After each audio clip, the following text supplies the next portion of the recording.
Hello everyone, my name is Megan Arbello, and my capstone project consisted of looking into manatee anticipatory call behavior during feeding times in captive rehab settings.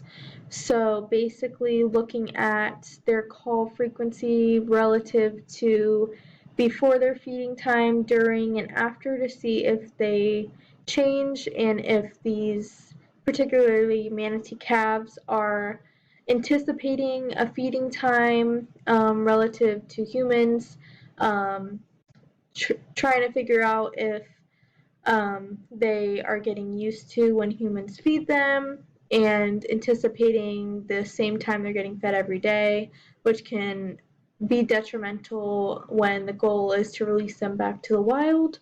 So this was definitely an important study. This study specifically was done in a manatee rehab center in Belize called Wild Tracks. And I was inspired by this project actually because I was interning at the time at Zoo Tampa in their manatee rehab hospital. So I got to see all the manatees, why they were there, boat strike injuries, fishing line entanglements, red tide, pollution, a lot of things human related that were causing them to be put in rehab to begin with and having to be in close contact with humans for critical care. This is where I actually met my partner, Dr. Beth Brady, who does manatee acoustic research at Mote Marine Lab in Sarasota. So she was there at Zoo Tampa one day while I was interning, and she was recording our manatee calves to see their vocalizations in more stressful situations, specifically when we were weighing them, putting them in a crane, and just a lot of hectic things going on. So it definitely was a more stressful situation for them. I got to talking to her, and she had a project with one of her colleagues, Dr. Eric, and both of them were my partners throughout this project. My role in the project was going through all of their recordings that they did in Belize and basically blocking out the calls in each recording just to see how the frequency was changing. So basically, I went through all of their recordings and all their work, and then we kind of analyzed it together and made a paper.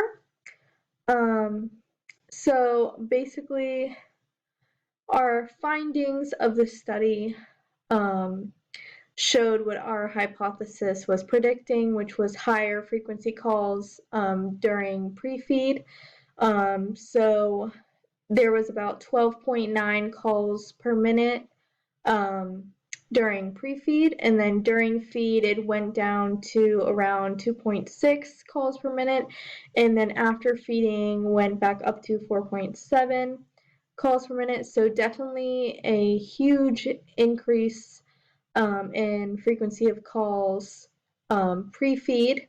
So they definitely seem to be anticipating a feeding time and getting more excited and motivated.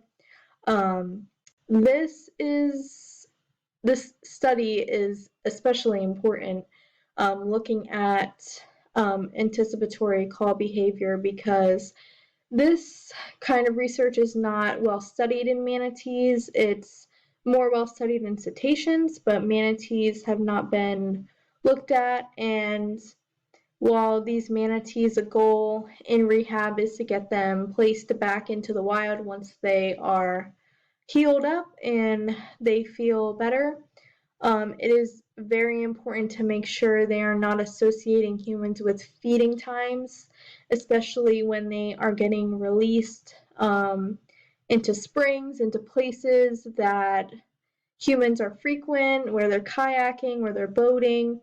Bringing these manatees closer to humans only causes them to become susceptible to boat strikes, fishing line entanglements, pollution, which is something that brings them back into rehab, which is something that is not wanted, obviously.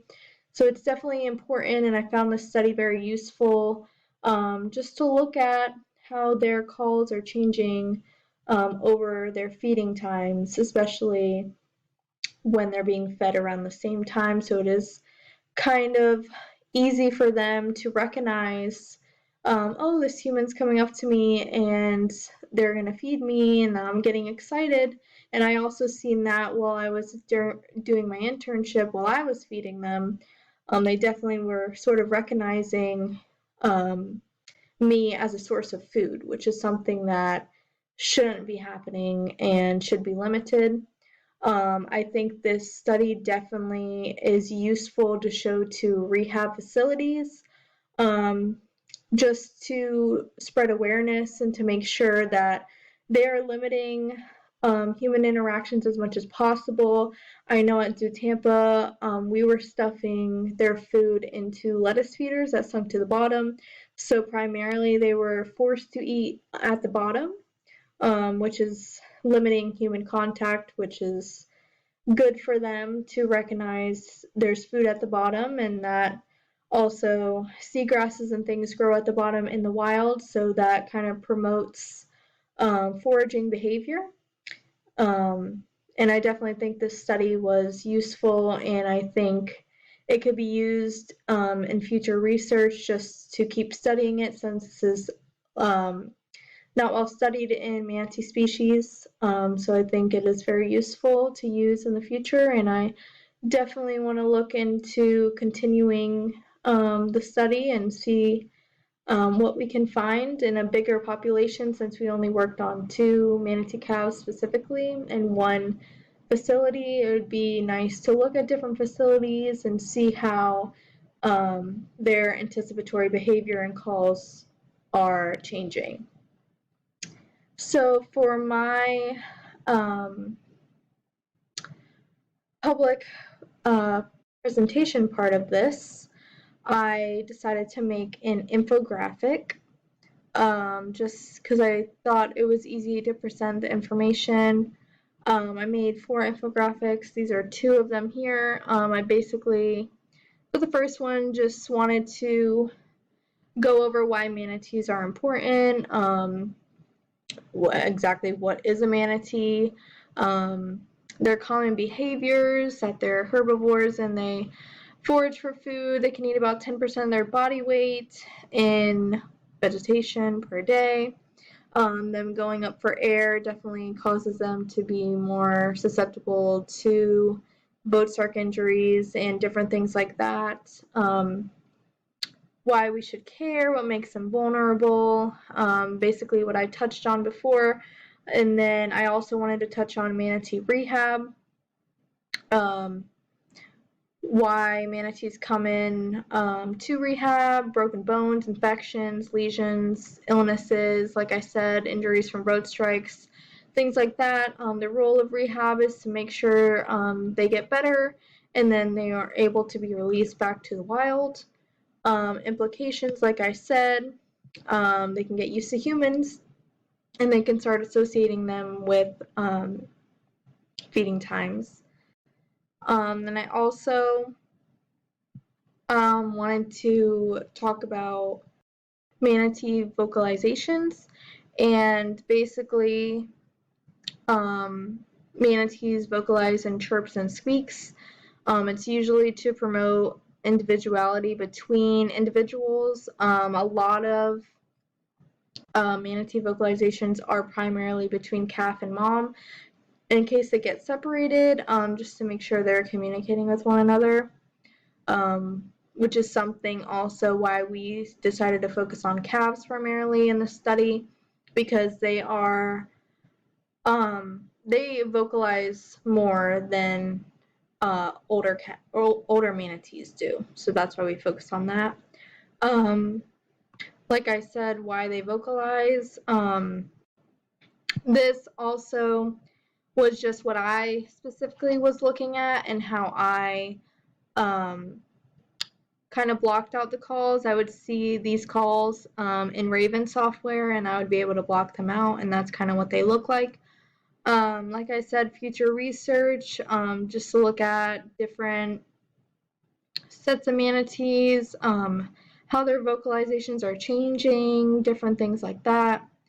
Anticipatory behavior, like I said, it's important to identify, especially in rehab settings, to limit human interactions to make sure they are as successful as they should be when going back to the wild so they can successfully reproduce and contribute to the ecosystem.